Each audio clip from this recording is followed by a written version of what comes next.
بسم اللہ الرحمن الرحیم۔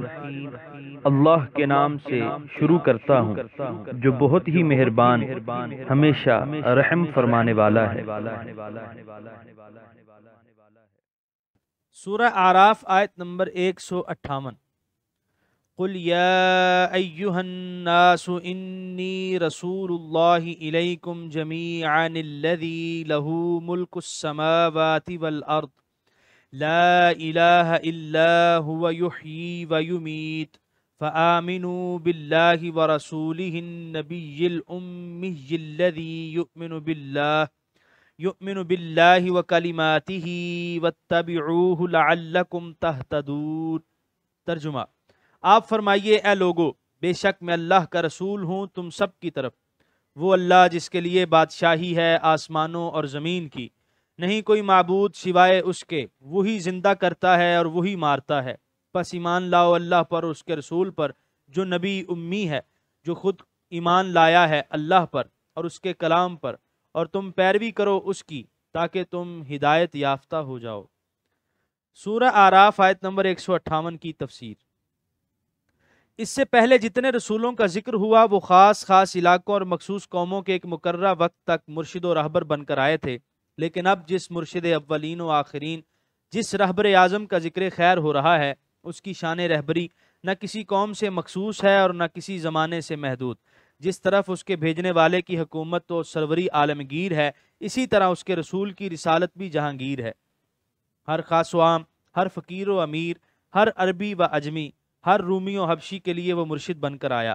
اسی لیے اس بات کا اعلان اس کی زبان حقیقت ترجمان سے کرایا کہ اے اولاد آدم، میں تم سب کے لیے اپنے زمین و آسمان کے خالق و مالک کی طرف سے رشد و ہدایت کا پیغام لے کر آیا ہوں۔ اب تمہارے لیے ہدایت اور فلاح کا راستہ یہی ہے کہ اس کتاب کی پیروی کرو جو میں لے کر تمہارے پاس آیا ہوں، اور میرے نقوش پا کو اپنے لیے خضر راہ بناؤ، میری سنت سے انحراف نہ کرو۔ سورہ اعراف آیت نمبر 159۔ وَمِن قَوْمِ مُوسَىٰ أُمَّةٌ يَهْدُونَ بِالْحَقِّ وَبِهِ يَعْدِلُونَ۔ ترجمہ: اور موسیٰ علیہ السلام کی قوم سے ایک گروہ ہے جو راہ بتاتا ہے حق کے ساتھ اور اسی حق کے ساتھ عدل کرتا ہے۔ سورہ اعراف آیت نمبر 159 کی تفسیر۔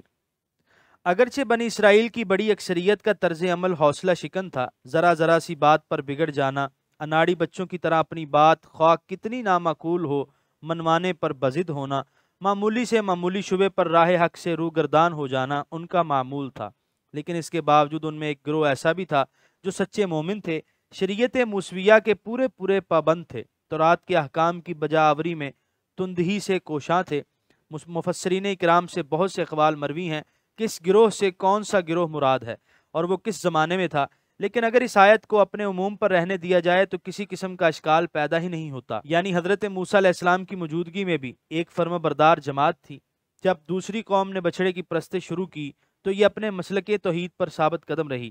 آپ کے انتقال کے بعد بھی وہ احکام الہی پر صدق دل سے عمل پیرا رہی، اور عہد مصطفی میں بھی ایسا گروہ موجود تھا جو تورات پر کاربند تھا۔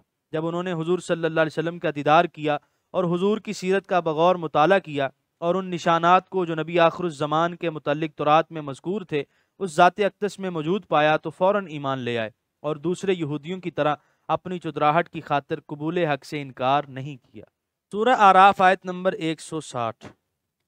وَقَطَّعْنَاهُمُ اثْنَتَيْ عَشَرَةَ أَسْبَاطًا أُمَمًا وَأَوْحَيْنَا إِلَى مُوسَىٰ إِذِ اسْتَسْقَاهُ قَوْمُهُ أَنِ اضْرِب بِّعَصَاكَ الْحَجَرَ فَانبَجَسَتْ مِنْهُ اثْنَتَا عَشْرَةَ عَيْنًا قَدْ عَلِمَ كُلُّ أُنَاسٍ مَّشْرَبَهُمْ وَظَلَّلْنَا عَلَيْهِمُ الْغَمَامَ وَأَنزَلْنَا عَلَيْهِمُ الْمَنَّ وَالسَّلْوَىٰ كُلُوا مِن طَيِّبَاتِ مَا رَزَقْنَاكُمْ وَمَا ظَلَمُونَا وَلَٰكِن كَانُوا أَنفُسَهُمْ يَظْلِمُونَ۔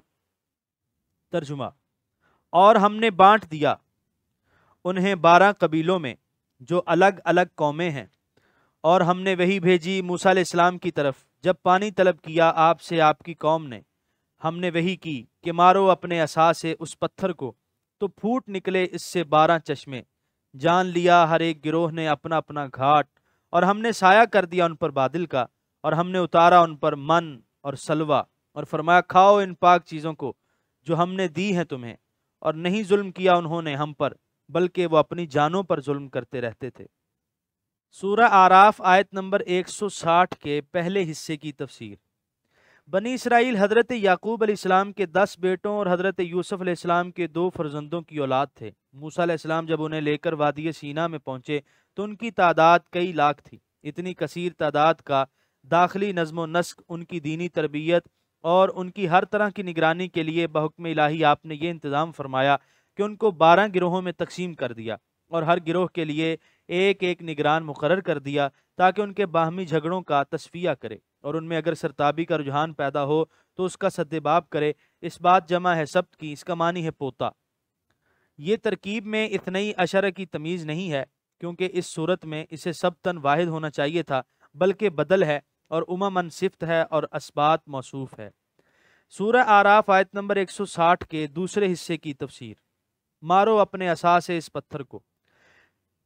تیا کے لک و دک صحرا میں پانی بالکل نایاب تھا، نہ کوئی نہر نہ دریا، نہ کوئی چشمہ نہ کنواں۔ آپ کی قوم نے شدت پیاس سے بے قابو ہو کر آپ سے پانی کا مطالبہ شروع کر دیا۔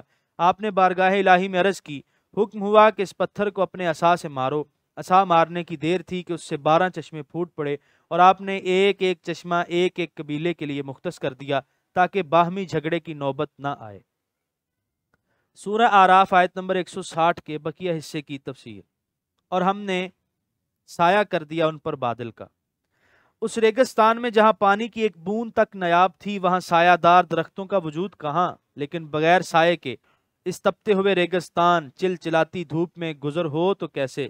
اس لیے اللہ تعالیٰ نے ان پر یہ کرم فرمایا کہ جتنے علاقے میں وہ فروکش تھے ان پر بادل کا سائبان تان دیا۔ نیز ریت کے ان ڈھیروں میں جہاں آب پاشی کا بھی کوئی انتظام نہ تھا، وہاں کھیتی باڑی کیسے ہو سکتی تھی؟ اس لیے اللہ تعالیٰ نے اپنی قدرت خاص سے من اور سلوہ اتار کر ان کو فکر معاش سے بھی آزاد کر دیا۔ ان تمام امور پر حواشی سورہ بقرہ میں گزر چکے ہیں، آیت نمبر 57، آیت نمبر 58 اور آیت نمبر 59 میں۔ سورہ اعراف آیت نمبر 161۔ وَإِذْ قِيلَ لَهُمُ اسْكُنُوا هَٰذِهِ الْقَرْيَةَ وَكُلُوا مِنْهَا حَيْثُ شِئْتُمْ وَقُولُوا حِطَّةٌ وَادْخُلُوا الْبَابَ سُجَّدًا نَغْفِرْ لَكُمْ خَطِيئَاتِكُمْ سَنَزِيدُ الْمُحْسِنِينَ۔ ترجمہ۔ اور جب کہا گیا انہیں کہ آباد ہو جاؤ اس شہر میں اور کھاؤ اس سے جہاں سے چاہو، اور کہو اے کریم بخش دے ہمیں، اور داخل ہو دروازے سے جھکتے ہوئے، ہم بخش دیں گے تمہاری خطائیں اور زیادہ دیں گے احسان کرنے والوں کو۔ سورہ اعراف آیت نمبر 161 کی تفسیر۔ اس سے مراد بیت المقدس کا شہر ہے۔ اس پر حواشی سورہ بقرہ میں گزر چکے ہیں۔ سورہ اعراف آیت نمبر 162۔ فَبَدَّلَ الَّذِينَ ظَلَمُوا مِنْهُمْ قَوْلًا غَيْرَ الَّذِي قِيلَ لَهُمْ فَأَرْسَلْنَا عَلَيْهِمْ رِجْزًا مِّنَ السَّمَاءِ بِمَا كَانُوا يَظْلِمُونَ۔ ترجمہ۔ تو بدل ڈالی جنہوں نے ظلم کیا تھا ان سے بات خلاف اس کے جو کہی گئی تھی انہیں، تب ہم نے بھیج دیا ان پر عذاب آسمان سے، اس وجہ سے کہ وہ ظلم کیا کرتے تھے۔ یہاں پر 9ویں پارے کا 10واں رکوع مکمل ہوا۔